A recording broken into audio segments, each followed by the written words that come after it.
大家聽過半杯水嘅比喻嗎？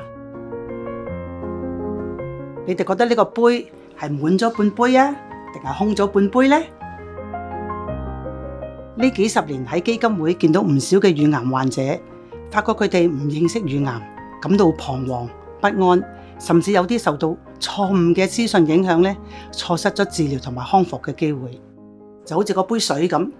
你淨係見到嗰杯水唔見咗一半，於是對前路失去信心。所以我哋其中一個使命咧，就係推動乳癌教育嘅工作，希望做到早發現、早治療。成功做到嘅話咧，康復嘅機會咧係達到90%以上嘅。香港乳癌基金會喺2005年成立，深知乳癌患者喺治療同埋康復嘅道路上邊，經常感到前路茫茫，所以我哋一直致力提供大眾對乳癌同埋乳房健康嘅認識，拆解大家對乳癌嘅謬誤。我哋製作咗一套與你同行嘅資訊短片，一共20集，邀請咗唔同領域嘅專業醫護人員，講解乳癌嘅風險、診斷、治療方案同埋康復注意嘅事項，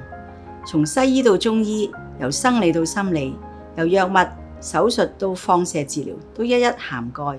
讓乳癌患者掌握必要嘅資訊之後，就更有力量同埋信心去面對抗癌路上面嘅挑戰。我哋相信呢一系列嘅教育短片可以幫助患者了解乳癌，釋除疑慮，大家唔使再擔心呢半杯水係半杯空啊，定係半杯滿啦。因為我哋會將全面同埋正確嘅乳癌資訊咧填滿呢個杯，就好似短片嘅主題一樣，與你同行，一齊帶住信心克服困難，迎接更好嘅人生。